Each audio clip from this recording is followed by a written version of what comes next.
Hi guys! Welcome sa Sipnayan. In this video ay tuloy natin yung series natin on calculus. No? Sa previous video, kung pinanood nyo, ang pinag-aralan natin was about chain rule. No? Sabi natin yung chain rule ay ginagamit siya, or one of the uses of chain rule is to solve derivative problems involving expressions with exponents, no? With higher exponents in particular. For example, may 4x plus a to the 100 ka, no? Mahirap naman siyang i-expand, kaya hindi natin siya kakayanin kung mag-expand tayo, matatagalan tayo masyado. So, para ma-solve yan, pwede tayong gumamit ng chain rule. No? Kung hindi nyo pa napanood yung introduction video natin, I suggest na panoorin nyo yun para mas maintindihan nyo itong video na to. No? Okay, so start natin yung mga examples. We have 2 examples in this video. Sabi natin, pag kukunin natin yung derivative ng expressions with exponents, no? Na ganito, binomial or trinomial or more, no?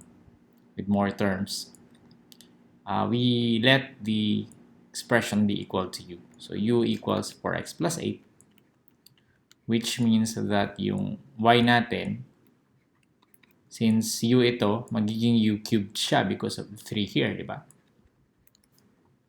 And then after that, we get the derivative of both equations. So du dx is equal to 4, di ba? Again, kung gagamit kayo ng ganitong notation, dapat yung katabi ng d sa taas, yun yung letter natin dito. At ang katabi ng d sa baba, itong variable na ginagamit natin. Kaya dito dapat dy, kasi y yung nasa taas natin, tapos du, kasi u yung ating nandito. No?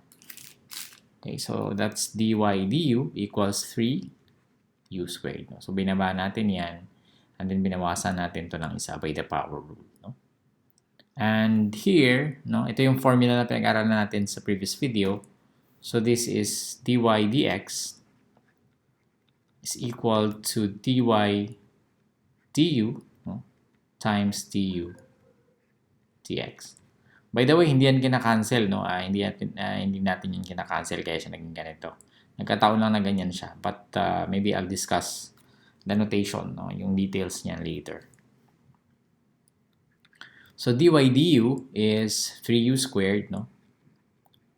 Tapos dy dx is, sorry, du dx. This is u, no? Du dx is 4. Which means that dy dx is 12u squared. Tapos na ba tayo? No, no? Kasi ang hinahanap natin dy dx, meaning the variable on the right-hand side should be x.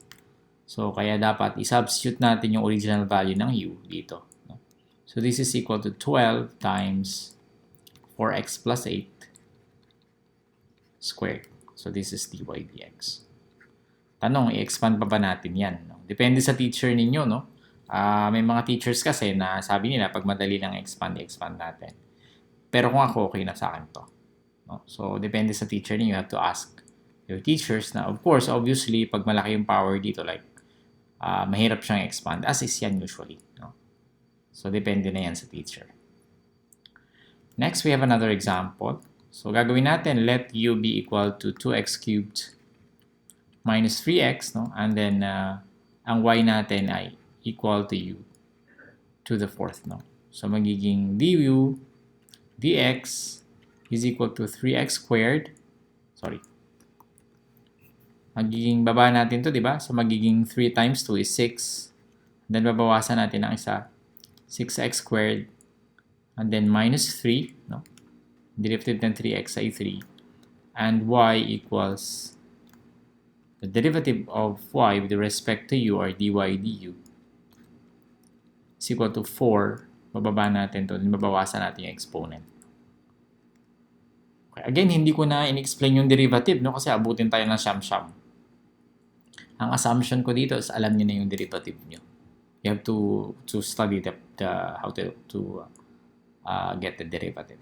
This is a bit advanced, no? Yung topic na to. So, hindi ko na masyadong i-detalye yung pagkuha ng derivative. Okay, so from the formula, we have dy dx equals dy du times du dx, which is equal to, ano ang dy du natin? 4u cubed. How about du dx? 6x squared minus 3. Okay? Which is equal to, mayroon pa tayong u, hindi pa tayo pwede matapos dito. We have, ang u natin ito, di ba? So, 4 times 2x cubed minus 3x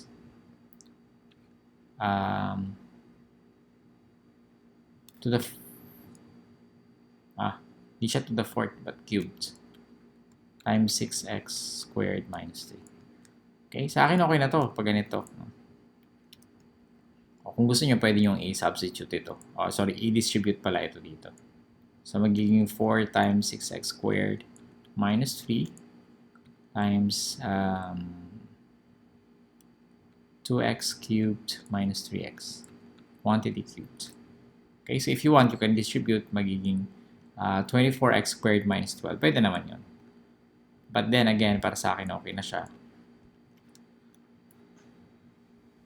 Okay, so again, tatanungin niyo yung teacher niyo kung ano ba yung preferred niya na final answer. But I'm sure pag ganito na yung sagot niyo, may partial correct answer na kayo. So tama na siya. Okay, so that's it. Maraming salamat. Sana ay may natutunan kayo. We'll have more examples in the next videos. Abang-abang lang kayo. Meron tayong YouTube channel, no? youtube.com/user/sip9ph. Subscribe kayo, guys. Dami natin i-upload next year, no? And even every day, no? And then we have, by the way, this was recorded nearly Christmas, so kaya sabi ko next year. Next, we have a facebook.com/sip9ph and of course our website, sip9.com. Meron na rin kami sa Twitter, guys. So, tignan nyo na lang yung link sa baba. Okay, maraming salamat. I'll see you in the next tutorial.